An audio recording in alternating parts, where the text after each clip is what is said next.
El resultado de las elecciones primarias en Argentina sorprende al país y al mundo. El candidato libertario Javier Milei obtiene el primer lugar de las preferencias, catapultado por el voto de protesta. Hablamos en breve desde Buenos Aires. Soy Jenny Pérez aquí en Berlín. Destacamos. Milei obtuvo poco más del 30% de los sufragios, muchos más de los que daban las encuestas. Le sigue la candidata conservadora Patricia Bullrich con el 28% y el 27% de parte del candidato peronista Sergio Massa. Ecuador saca balance de su único debate presidencial antes de las elecciones del domingo. El puesto vacío del candidato del Movimiento Construye, del fallecido Fernando Villavicencio, marcó también la jornada. Y aumenta la indignación en Hawái tras los devastadores incendios de la semana pasada. Los afectados responsabilizan del alto número de muertes a la lenta respuesta de las autoridades en la emergencia. Los socorristas continúan buscando a los desaparecidos entre los escombros.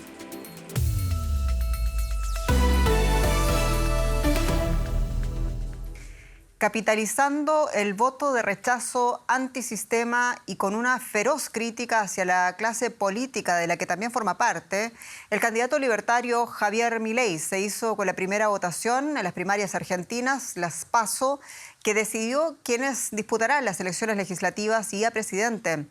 El economista obtuvo el 30% de los sufragios y casi 7 millones de votos, muy superior a las estimaciones de las encuestas. Disputará la presidencia en primera vuelta el próximo 22 de octubre con otros dos candidatos, con la opositora conservadora Patricia Bullrich de Juntos por el Cambio y el actual ministro de Economía, el peronista Sergio Massa, de la alianza oficialista Unión por la Patria. Son resultados que ponen un escenario electoral desconocido a Argentina y por eso queremos ampliar la perspectiva con el periodista de Deutsche Welle en Buenos Aires, con Alejandro Rebocio. Alejandro, saludos. ¿Y cómo explica Argentina los resultados? ¿Cómo llegó Milei a concentrar tantos votos, muchos más de lo que le daban las encuestas? Por un lado, las encuestas suelen fallar, aquí en Argentina y también en otros países. También los encuestadores reconocen que aquí y en otros países hay dificultades de los encuestadores para captar ese voto de extrema derecha, que muchas veces se define en el mismo cuarto oscuro, porque es un voto de bronca. Y ahí está quizá una de las claves del voto a favor de Milei. Representa quizá hay dos factores que influyeron mucho en el voto hacia Milei. Por un lado, ese desencanto que hay de parte de los argentinos con la clase política a 40 años de recuperación de la democracia. Ni el peronismo actualmente gobernante, ni tampoco la alianza opositora Juntos por el Cambio, que integra al partido Propuesta Republicana PRO, ni a la Unión Cívica Radical UCR, han logrado resolver los problemas de los argentinos en estos 40 años. Y por otro lado, hay una inflación del 115% y en franco ascenso, que Milei propone solucionar de una manera radical, dolarizando la economía, eliminando el peso y que el dólar sea la moneda que se use en este país. ¿Qué podemos decir de las otras dos candidaturas? Alejandro Bullrich también se muestra como ganadora, bastante cerca de Milei con poco más del 28% de los sufragios. Y Sergio Massa, pese a todo, no tan lejos, con el 27%. Sí, la verdad es que no le fue, quedaron cerca de Milei, sin embargo ha sido una dura derrota para los dos. Para Juntos por el Cambio, porque ya no es más la principal fuerza de oposición en Argentina. Y para porque hizo su peor elección presidencial desde que nació en 1945.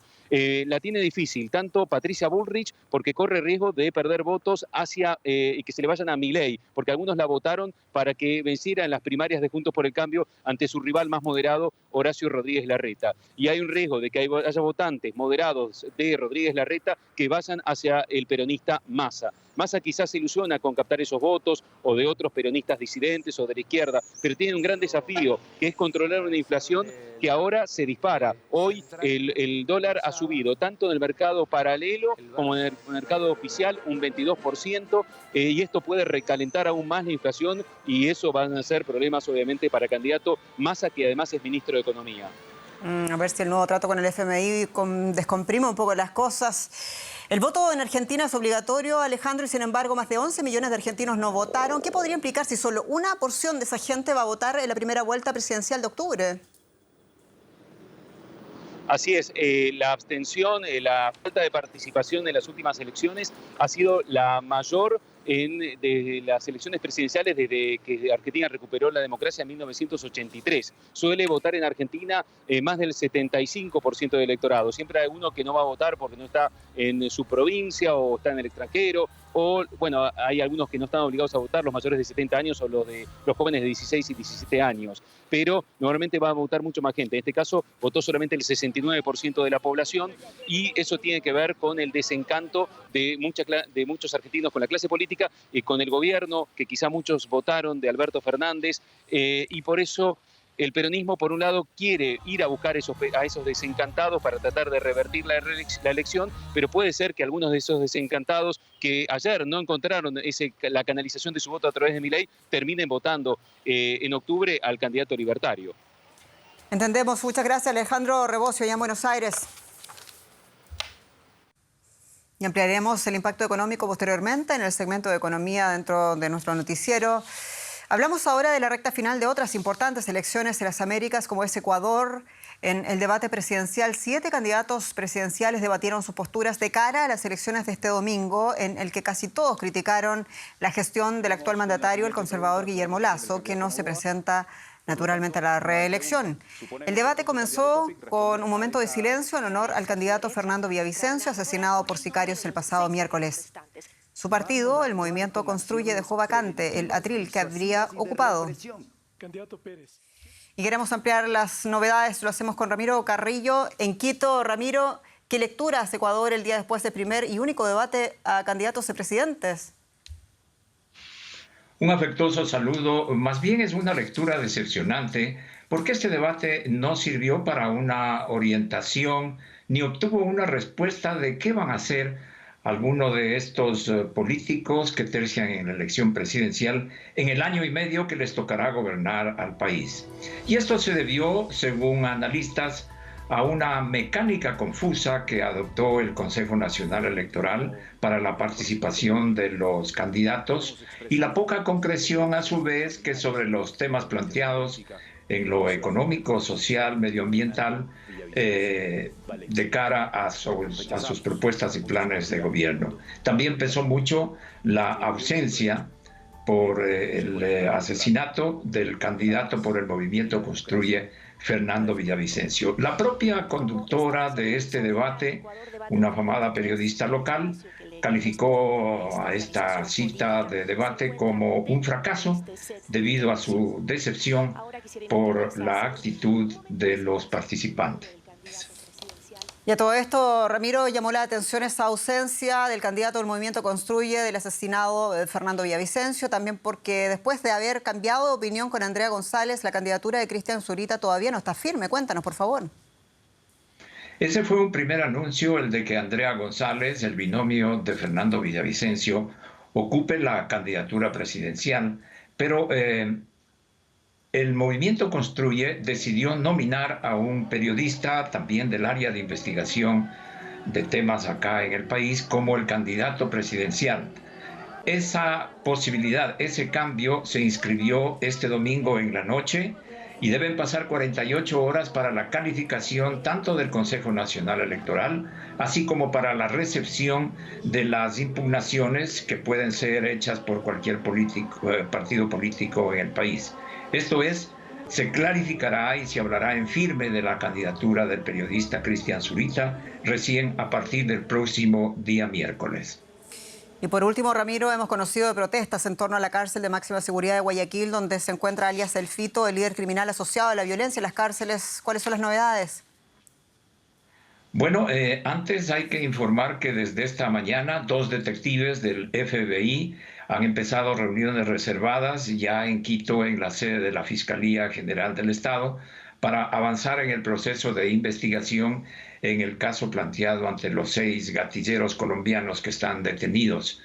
Respecto a lo que acontece en la cárcel de máxima seguridad La Roca, los internos, las personas privadas de libertad allí, piden que se le devuelva a alias Fito a la cárcel regional de Guayaquil, que es donde estuvo anteriormente. Recordemos que alias Fito es un representante y líder del cartel de Sinaloa, el mexicano, acá en el Ecuador, y él ha sido el protagonista principal de los desmanes, alteraciones y violencia tanto en las cárceles como con los grupos que tienen en las calles de algunas ciudades del país.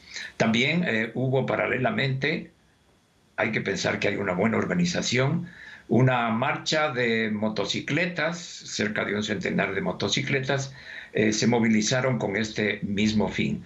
No hay una respuesta del servicio de prisiones frente a este pedido que han hecho los internos del Guayas. Ramiro Carrillo, muchas gracias. En Quito. Y las delegaciones del Gobierno de Colombia y del Ejército de Liberación Nacional, junto al grupo de países garantes y acompañantes de este diálogo, iniciaron este lunes en Caracas el cuarto ciclo de negociaciones de paz que comenzaron en noviembre del año pasado. Tras la entrada en vigor de una tregua por 6 meses, el gobierno del presidente Gustavo Petro y la guerrilla del ELN tienen como objetivo acordar un alivio humanitario para las zonas más golpeadas por el conflicto. El jefe negociador del ELN, Pablo Beltrán, ratificó su disposición por lograr una solución política del conflicto tras 70 años de enfrentamientos. Por su parte, el jefe de la delegación del gobierno colombiano, Oti Patiño, señaló que enfrentan un gran desafío. En el ciclo previo, celebrado en junio en La Habana, las partes pactaron un cese al fuego bilateral con la mediación de la ONU que entró en vigor el pasado 13 de agosto. Vamos a regresar a Argentina y a ese terremoto político también con consecuencias económicas. Rosa Casals, bienvenida. ¿Qué tal, Jenny? Bueno, pues el resultado de las primarias allá en Argentina acentúa la incertidumbre en torno a la situación económica del país. El peso cayó más de un 9%, alcanzando un promedio de 680 unidades por dólar, su cotización más baja. Y, entre tanto, el Gobierno anunció medidas para incrementar las restricciones sobre las operaciones de bonos utilizados para adquirir dólares en forma oficial.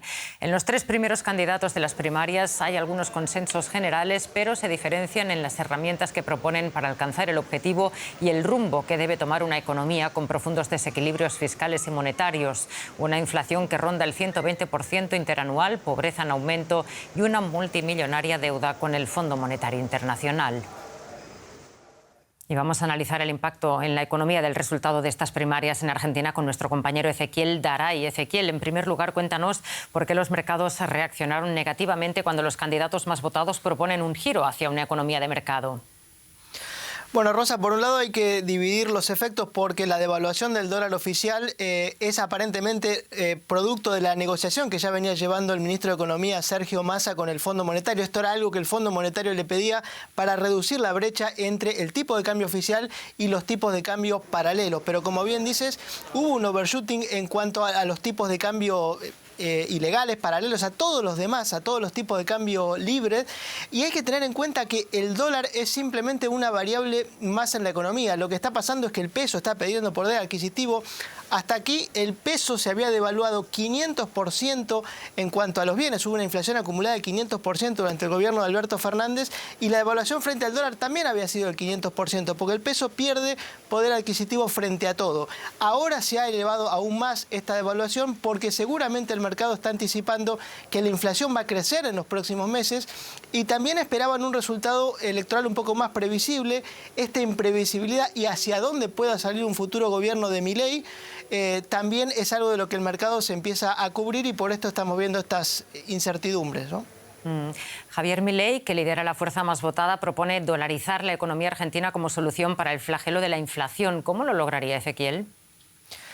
Bueno, el tema de dolarizar la economía creo que es un anuncio efectista de campaña. Lo que realmente está diciendo él es libertad de elección de monedas, o sea que el peso deje de tener circulación forzosa y que cada uno pueda utilizar la moneda que quiera. Lo que dice Milei es, dada la historia que tiene Argentina, él presume que la gente va a elegir el dólar y lo de eliminar el Banco Central de ninguna manera podría ser el primer día. Esto requiere una serie de reformas, él lo llama reforma de distintas generaciones y la reforma del Banco Central o la eliminación del Banco Central sería una segunda o tercera generación. Lo que propone, por ejemplo, los economistas de Patricia Bullrich es parecido, es el bimonetarismo, o sea, dejar que el dólar circule también libremente junto con el peso. Y esto también requiere un montón de reformas fiscales, reforma del Estado previamente, por lo cual vamos más o menos hacia ese Estado porque lo que hay detrás es que la gente no quiere los pesos y creo que la política está reaccionando a eso. Otra cosa, Ezequiel, Argentina mantiene un acuerdo con el Fondo Monetario Internacional por 44.000 millones de dólares. ¿Podrían estar en peligro los desembolsos del organismo después de que el ministro de Economía, Massa, saliera tercero en la elección? Yo creo que no, creo que este desembolso que se va a hacer a fin de agosto de 7.300 millones de dólares se va a terminar haciendo. Están haciendo desembolsos solamente para que Argentina le pueda devolver el dinero al fondo, porque recordemos que Argentina es hoy el principal deudor que tiene el fondo y sería catastrófico para todos que entrara en default. Todas las metas que se habían previsto, metas fiscales, metas de reservas entre el Fondo Monetario y Argentina, no han sido cumplidas, y lo que evidentemente está haciendo el fondo es darle todas las ayudas para que este gobierno termine de la mejor manera posible y sentarse sí a negociar un acuerdo con el próximo gobierno. Muchísimas gracias, Ezequiel, por el análisis. A ustedes. Y vamos con un resumen de otras notas económicas de la jornada. En Rusia el rublo se desplomó, cayó a más de 100 rublos por dólar por primera vez desde marzo del año pasado, 2 semanas después del inicio de la guerra en Ucrania. En aquel entonces la moneda cayó a un mínimo histórico y luego se estabilizó debido a los controles de capital. La divisa rusa sufre los efectos de las sanciones de Occidente y los menores ingresos por exportaciones.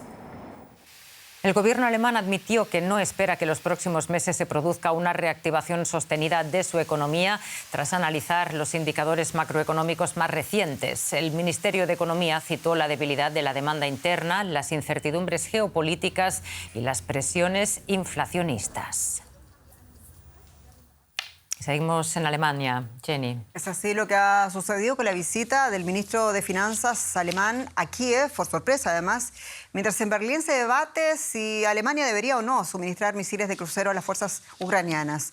Y Christian Lindner declaró que su país ha proporcionado más de 1.500 millones de euros en ayuda financiera directa desde que comenzó la guerra y que Kiev podría contar con más. A su llegada, Lindner aseguró que Ucrania ha sido atacada por Rusia por su giro político y social hacia Occidente.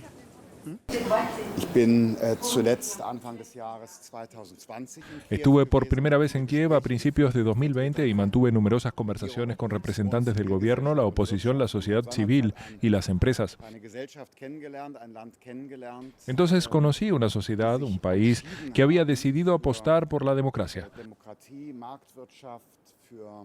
por la economía de mercado, por Occidente y sus valores.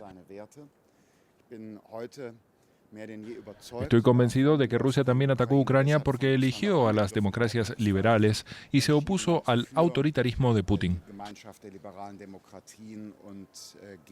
Fue atacada por querer dejar atrás el capitalismo oligárquico y establecer una economía de mercado más fuerte. Fue atacada por preferir una sociedad abierta.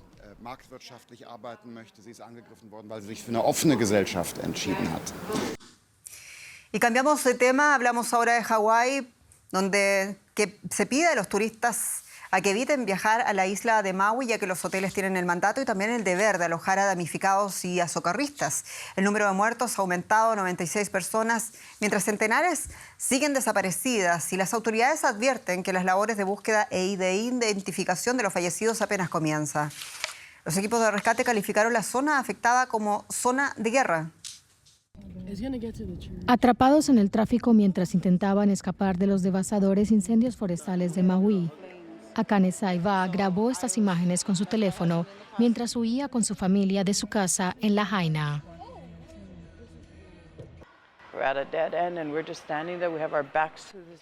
Llegamos a un callejón sin salida, nos quedamos ahí, de espaldas al edificio, nos miramos y mi hijo me preguntó, «Mamá, ¿es esto el final? ¿Qué les dices a tus hijos?» Mi marido le respondió que, si así fuera, gracias Dios.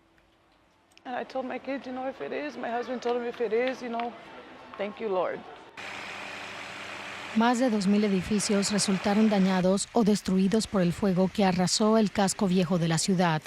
Se intensificaron las tareas de rescate y asistencia en la isla de Maui para suministrar a los sobrevivientes alimentos, agua y techo, y es que hay miles de personas sin hogar. Los equipos de rescate buscan en edificios y autos calcinados los restos de quienes no lograron huir. El gobernador de Hawái dice que es probable que aumente el número de muertos. Las familias volverán a reunirse, pero hubo grandes pérdidas y las cifras irán en aumento en los próximos días a medida que avance el trabajo de los rescatistas, bomberos y policías de Maui. Estamos orgullosos de ellos. Para ellos también es muy duro porque conocían y querían a estos vecinos. Estos incendios forestales, los más devastadores de Estados Unidos en más de un siglo, avivaron las críticas de que la inacción de las autoridades contribuyó a la magnitud del desastre. Muchos sobrevivientes afirman que no hubo ninguna señal de alarma. Akane Saiba y su familia se encuentran a salvo en un refugio. Esperan que Lahaina pueda reconstruirse y volver a ser la ciudad y la comunidad que era antes del incendio. Y queremos ampliar las novedades con Conchi Moyá, quien está en el puerto de Maalea, en el condado de Maui, con los detalles. Conchi, saludos. Bueno, ¿en qué condiciones están los damnificados y qué se dice sobre la investigación de los fallos en el sistema de alerta? Hola Jenny, pues bueno, estamos en el puerto de Maalea, aquí es donde se está concentrando la ayuda humanitaria para toda la gente afectada, sobre todo en la zona de Lahaina. A partir de aquí hacia arriba es muy difícil pasar, solo dejan pasar a gente que pueda acreditar que son residentes. Y eso está complicando también la entrada de esos residentes porque muchos han perdido sus documentos de identidad en el incendio. Necesitan combustible, necesitan alimentos y necesitan agua porque en la zona las autoridades han advertido que el agua no es potable. También la gente que está en los alrededores de Lahaina y que no ha perdido su casa está en esta situación de necesidad porque no pueden entrar y salir debido a los cortes de carreteras y los toques de queda. La gente se está distribuyendo como puede en casa de familiares y amigos. Se ha establecido también una base de datos para poner en contacto a gente que pueda acoger a otra gente y así es como se está manejando de momento la situación. También se ha establecido ayuda mental porque la gente está realmente traumatizada. Y además, en esta situación, el Gobierno no ha ofrecido una explicación de por qué fallaron esos sistemas de alarma, si no se activaron, si fallaron. Lo preguntamos muchas veces, Jenny, directamente al gobernador, pero solo nos dijeron que era debido a que los fuertes vientos impidieron reaccionar rápidamente y que no lo podían prever. Esto se contradice con estudios que habían de que Lahaina estaba, de hecho, en riesgo de que ocurriera algo como esto. Pero hasta que no concluya la investigación, las autoridades no van a decir nada. Y en medio de las críticas, también las que mencionas, los afectados recuerdan que todavía son cientos de personas que siguen desaparecidas. ¿Qué has podido recoger acerca de las tareas de rescate? Sé que van avanzando muy lentamente y las autoridades nos han explicado que es debido, por una parte, a que los incendios no estaban todavía contenidos, Lahaina en un 85%. La zona es una zona cero, tiene una alta toxicidad, había casas con asbesto, tienen que ir con protección y además hasta hace muy poco no podían ni siquiera sacar a los perros que buscan a personas. Dijeron que quieren hacerlo bien y que quieren por ello avanzar lentamente, pero para que las familias encuentren paz. Debido al estado en que están encontrando los cuerpos, las autoridades han pedido a los familiares que por favor que se hagan test de ADN para poder identificarlos, ya que hasta ahora ha sido posible en muy pocos casos. Fuerte relato, Conchi Moyá, muchas gracias. En Maui. Y más noticias internacionales a continuación. El vicepresidente de Taiwán, William Lai, llegó a Paraguay para asistir este martes al acto de juramentación del economista Santiago Peña como nuevo presidente del país suramericano y única nación en el continente que mantiene relaciones oficiales con Taipei. Lai llega a territorio paraguayo tras varias amenazas de China por la escala que realizó previamente en suelo estadounidense. El aeropuerto de la ciudad siciliana de Catania debió suspender este lunes todos los vuelos tras la erupción durante la noche del volcán Etna, que cubrió de lava y cenizas la isla mediterránea. Su última gran erupción se produjo en 1992. Y ponga atención a lo siguiente, porque el 20 de agosto en Ecuador se lleva a cabo un referéndum sobre el Parque Nacional Yasuní. Se vota más bien si suspender o no suspender la explotación de crudo en el Bosque 43 o ITT, así se llama, que está parcialmente dentro de esta reserva amazónica. Allí se extrae un 12% de los 466.000 barriles diarios de petróleo que produce el Ecuador. Las poblaciones indígenas reclaman que se conserven sus espacios y no se siga avanzando con la industria petrolera en esta selva virgen que tiene una de las mayores biodiversidades del mundo.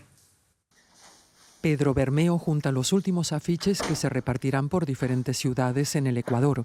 El vocero del colectivo ciudadano Yasunidos lleva 10 años en la misma lucha: salvar el Parque Nacional Yasuní. Los tres presidentes, imagínate, los tres presidentes sin excepción que han estado durante estos 10 años del colectivo Yasunidos han ofrecido en un primer momento, cuando hacían campaña, que iban a conservar el Yasuní. Cuando llegaron al poder, lo empezaron a destruir.